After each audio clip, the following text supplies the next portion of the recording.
And can I acknowledge at the outset the traditional owners of the lands that we're meeting on today, the Ngunnawal and Ngambri people, and pay my respects to their elders past, present and emerging. As a nation, we truly do stand at a turning point in our relationship with First Nations people. If there is one area where hearing from First Nations voices directly would improve outcomes, it is in health. The persistent gap in health outcomes between Indigenous and non-Indigenous Australians is proof that a voice is needed, and particularly proof that a voice should be able to make representations to the executive. Now, it might seem strange to start a speech on the future of Medicare by talking about the past, but to understand the future of Medicare, you just have to go back to its beginning. So cast your mind back, if you're old enough, to 1984. Bob Hawke is the Prime Minister and Medicare is in just its first year. The Ford Falcon is Australia's best-selling car. Ghostbusters is the pinnacle of special effects. Fax machines are in every single office, and in the suburbs somewhere there is a teenager praying that his mum will buy him a Walkman for his 14th birthday. Medicare was created to solve the problems of 1984. In those days, we were younger on average and we tended not to live as long. We smoked a lot. 40% of men and 30% of women were regular smokers, and our health issues were more episodic and more acute. Back then, Medicare was a symbol of modernity, but it didn't have an easy birth. Just like every other time a Labor Prime Minister had tried to introduce universal health care, we were opposed by an alliance then of the Liberal Party and doctors' associations. When Ben Chifley introduced the Pharmaceutical Benefits Scheme 75 years ago, he was opposed by the Liberal Party and the then British Medical Association. When Gough created Medibank 50 years ago, the Coalition and the Australian Medical Association also fought it before the Liberals dismantled it altogether. And it was the same when Bob Hawke and Neil Blewett introduced Medicare nearly 40 years ago. At that time, the father of the now modern Liberal Party, John Howard, described bulk billing as, quote, an absolute rort, and threatened to pull Medicare right apart. Now, thankfully, he didn't get the chance. Medicare succeeded because it was the right reform for the health needs of Australia at the time. A fee-for-service rebate schedule that reimbursed small local doctors and specialists for the procedures they did was just what the Australia of 1984 needed. But Australia's changed, thanks in some part to the success of Medicare. Universal health care, world-leading tobacco control and a genuine revolution, particularly in cardiac health, among other innovations, mean we now live almost 9 years longer than we did back then. Our health problems, though, are increasingly chronic and complex. General practice is no longer just a small cottage industry, and our health workforce is now among the best educated in the OECD. But while Australia has changed a lot, Medicare hasn't changed that much at all. That same fee-for-service model that provided rebates to local doctors in 1984 is still largely intact some 40 years later. And as the years have passed, it's frankly started to show its age. Now, let's fast forward 30 years beyond that to May 2014, 9 years ago almost to the day. And a different new health minister, then from the Coalition, stands at this podium and says that he wants to strengthen Medicare.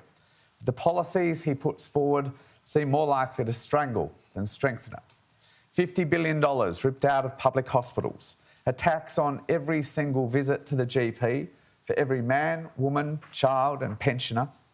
And when Labor blocked that vandalism, he responded by freezing Medicare rebates for 6 long years, ripping literally billions of dollars out of general practice. Those 9 long years of cuts and calculated neglect have helped precipitate the crisis that we see today. Bulk billing has declined at alarming rates. In some places, particularly rural and regional Australia, forget finding a bulk billing doctor, you struggle to find a doctor at all. Practices are closing, forcing people to drive long distances because their often corporately owned clinics are relocating and consolidating to achieve what they regard as economies of scale. And when you do manage to get in to see a GP, they're increasingly under pressure to move quickly on to the next patient, which isn't good for you and isn't what they trained to do. All this puts real pressure on our hospitals because too many conditions are going untreated and become increasingly serious. The case for reform, I think everyone accepts now, is urgent. We can't keep trying to treat 21st century Australia with a 1980s Medicare.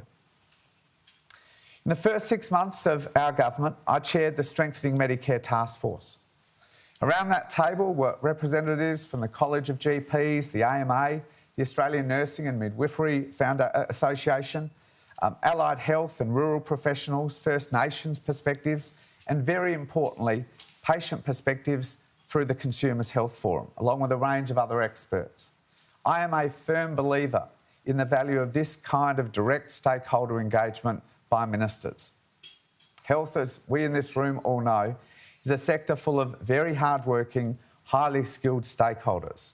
But they have sharp elbows, they have loud voices, and they don't always agree, to put it kindly. But over the 6 months that I sat around that table, I have to say, what I heard was a remarkable degree of goodwill, but also agreement on the direction that reform should take.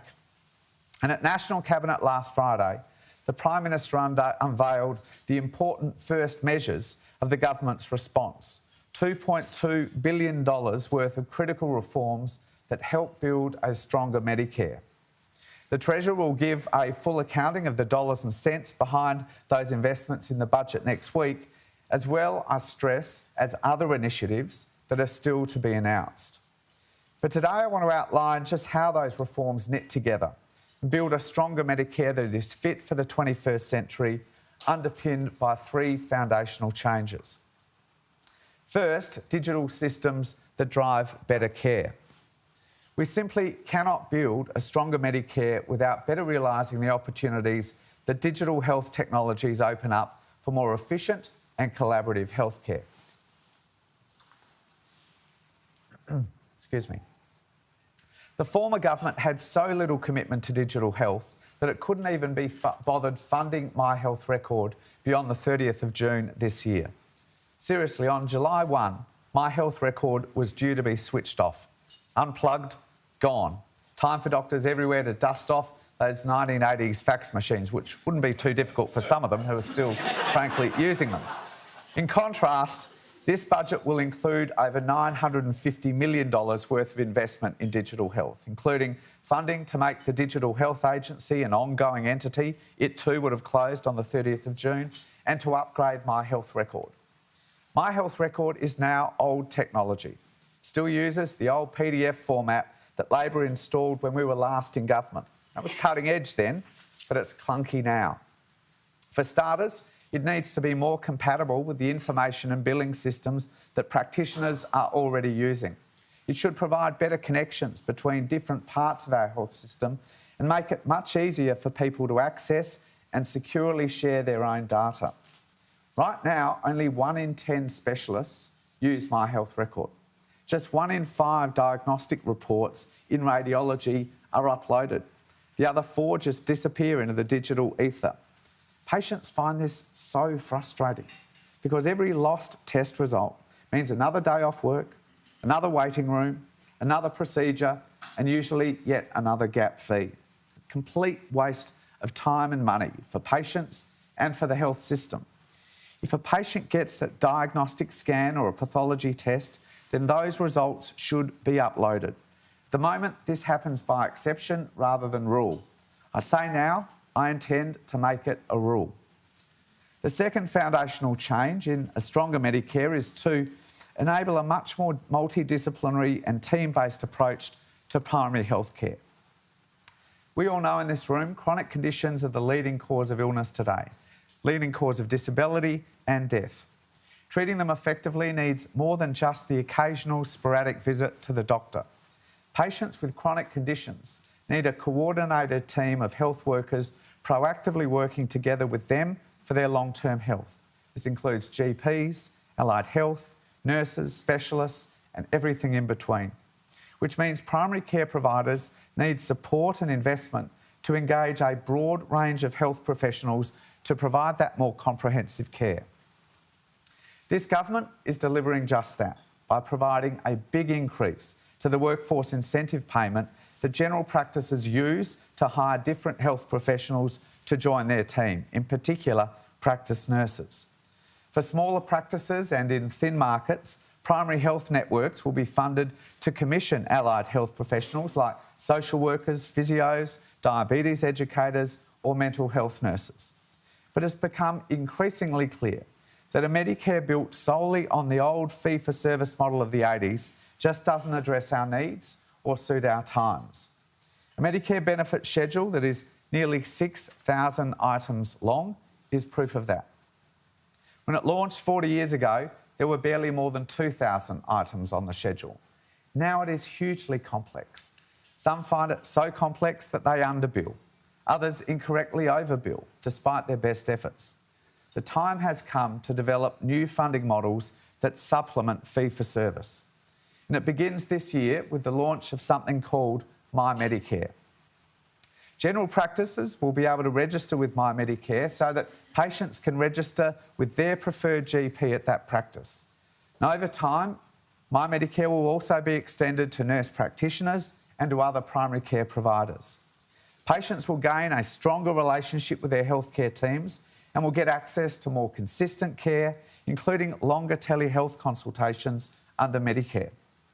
Providers will get access to new funding packages and more information about their regular patients so that they can provide more tailored care to those patients.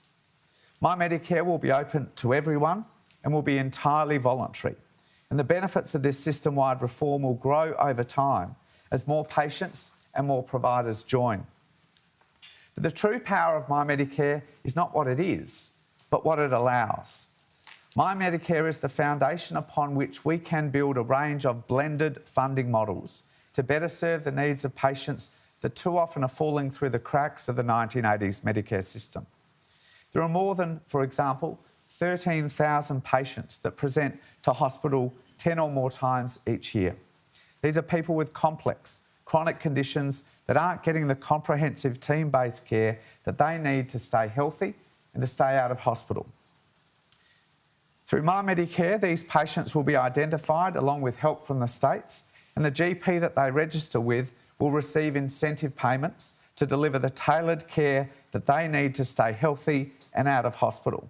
It's the kind of program that has been sorely lacking in Australia and one that Medicare of the 1980s simply couldn't deliver. It blends fee-for-service with patient-centred funding so that doctors can spend more time doing what they trained for and health teams get the support to provide long-term care, not just piecemeal funding for the procedures that they perform. Because if COVID-19 taught us anything, it's that our people, our health professionals, are our health system's greatest asset.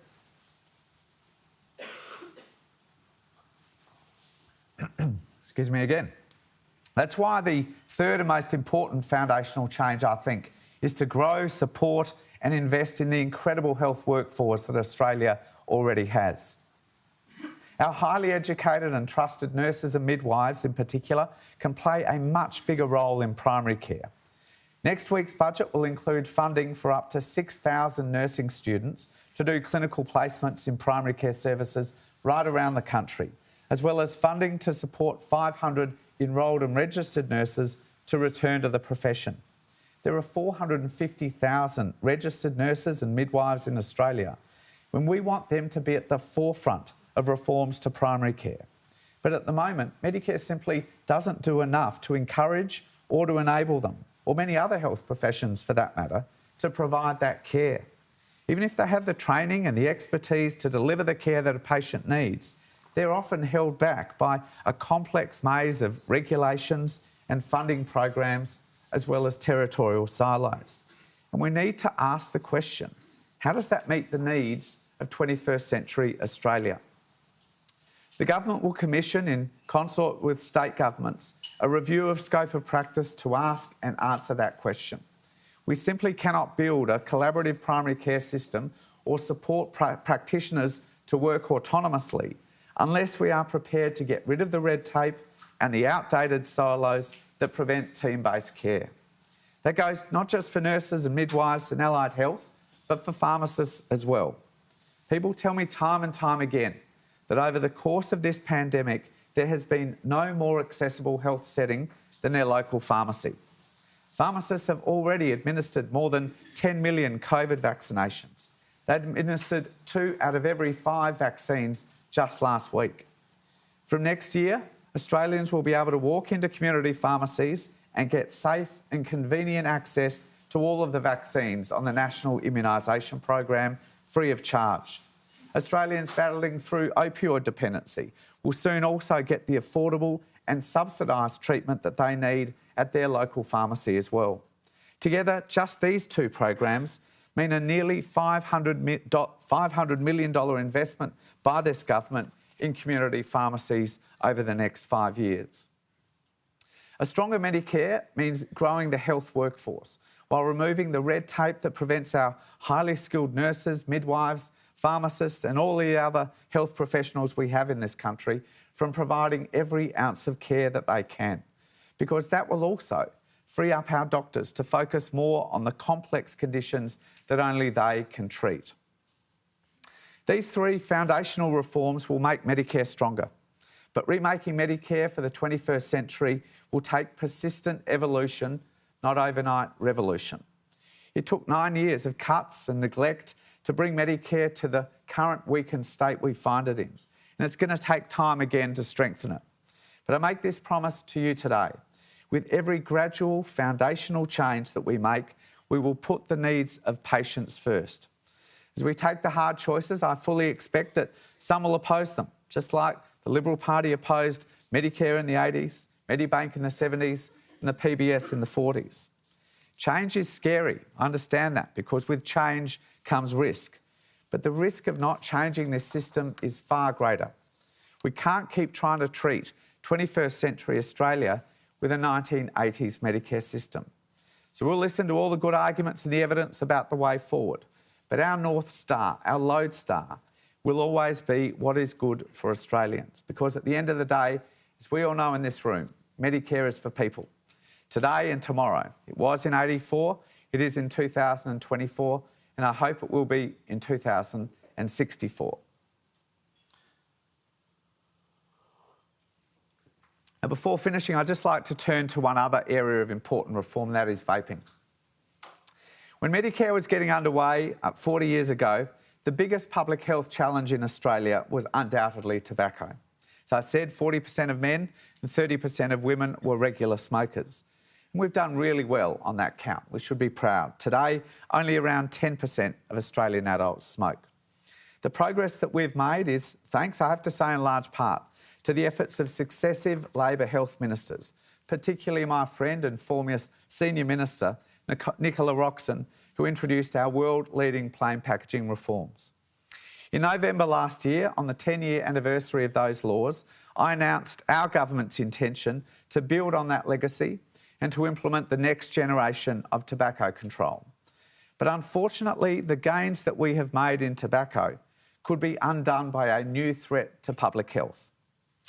Vaping was sold to governments and to communities all around the world as a therapeutic product to help long-term smokers quit. It was not sold as a recreational product, and in particular, not one for our kids. But that is what it's become, the biggest loophole, I think, in Australian healthcare history. 1 in 6 teenagers aged 14 to 17 has vaped. 1 in 4 young Australians aged 18 to 24 has also vaped. Only 1 in 70 my age has vaped. And when more than 1,000 teenagers aged 15 to 17 were asked where they could get vapes, 4 in 5 of them said local retail, in retail stores. This is a product deliberately targeted at our kids, being sold alongside lollies and chocolate bars. Vaping has now become the #1 behavioural issue in high schools, and it's becoming widespread in primary schools as well. Over the past 12 months, Victoria's Poisons Hotline has taken 50 calls about children under the age of 4 ingesting vapes. Under the age of 4. Vapes contain more than 200 chemicals that do not belong in the lungs. Some of the same chemicals you'll find in nail polish remover and weed killer. Just like they did with smoking, let's be very clear about this. Big Tobacco has taken another addictive product, wrapped it in shiny packaging, added sweet flavours to create a new generation of nicotine addicts. Young vapers are 3 times as likely to take up smoking, so it is no wonder that under 25s are the only cohort in our population that are seeing smoking rates actually increase. This has to end. This must end. To his credit, the former Health Minister, Greg Hunt, tried to put border controls in place, but there was a revolt in his party room and that regulation was overturned in 2 weeks. Instead, the former government ended up creating the perfect conditions for this unregulated, essentially illegal market to flourish right before our eyes in convenience stores, tobacconists, vape shops, sometimes deliberately set up down the road from their target market, local schools. A so-called prescription model with next to no prescriptions, a ban with no real enforcement, an addictive product with no support to quit. Over summer, the Therapeutic Goods Administration, the TGA, consulted health groups and our community, and they provided us with a clear roadmap.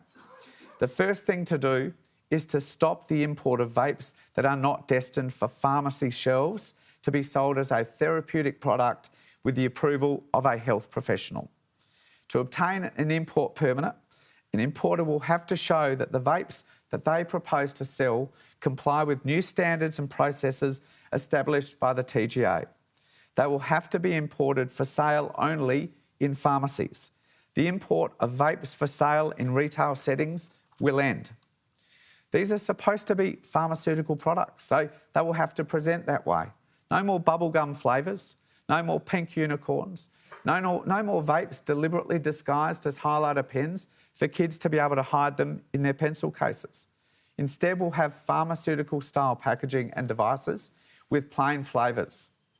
I also intend to accept the TGA's advice and ban single-use disposable vapes that clog landfill and have become toxic to our environment. Obviously, to make this work, we need the assistance of state and territory governments to close down the sale of vapes outside pharmacies, in convenience stores and the like. But I know my colleagues at state and territory level are just as committed as I am to stamping out this public health menace with a strong national coordinated response. We also all recognise, though, that there is still a therapeutic use for vapes in the right circumstances to help long-term smokers quit, or perhaps now also to assist in nicotine addiction that has been caused by vapes themselves. But a script is really hard to come by. Only 1 in 20 doctors are authorised by the TGA to prescribe vapes to those who need it, and we think this has to change. It will require removing the restrictions on doctors prescribing so that all doctors can write a script for those who really need it. Governments will also consider whether other proper therapeutic pathways should be examined to allow patients to obtain vapes through a pharmacy where they need them. Because a whole new generation of Australians will need support to quit their new nicotine dependency. And they won't be alone in their quest to kick the habit. Next week's budget will include $30 million for support programs to help Australians quit and $63 million for a national evidence-based information campaign with a particular emphasis on young people. And as we stamp out the growing black market in illegal vaping, we also need to prevent young people from trading their vapes for cigarettes, which is why this budget will also include measures to bring smoking rates down, to protect people from taking it up, and additional support for current and former smokers to look after their health. Today I announced that tax on tobacco will be increased by 5% per year over the next 3 years starting on September 1st, because we know that a higher priced cigarette is a more unattractive cigarette. We will also align the tax treatment of tobacco products so that products like roll your own tobacco and manufactured sticks are taxed equally. Together, these changes will raise an additional $3.3 billion over the coming 4 years, including $290 million in GST payments to the states and territories, helping to support our health system and the health of current and former smokers and vapers. more than $260 million will be invested in a new national lung cancer screening program that will prevent more than 4,000 deaths from lung cancer. At-risk Australians will be able to get a lung scan every 2 years, as recommended by the Independent Medical Services Advisory Committee. Lung cancer is the leading cause of cancer death in Australia, and we know that First Nations communities carry an even higher burden when it comes to rates both of smoking and of cancer, such that cancer is now the leading cause of disease-related death for First Nations people. The budget will also include, therefore, nearly $240 million to address this inequity, with funding to ensure mainstream cancer services are culturally safe and accessible to First Nations people, as well as funding to build the capacity and the capability of the Aboriginal community-controlled health services sector to support cancer on the ground. And the successful Tackling Indigenous Smoking program, overseen by a wonderful Senior Australian of the Year, Tom Calma, will be extended and will also be widened to reduce vaping among First Nations people as well as smoking. Friends, health ministers are unanimous in their commitment to work together on vaping and tobacco control. Just yesterday, we all agreed to work urgently together to develop the comprehensive, coordinated suite of regulations to make this plan work, because we will not stand by and allow vaping to create another generation of nicotine addicts. Thank you very much.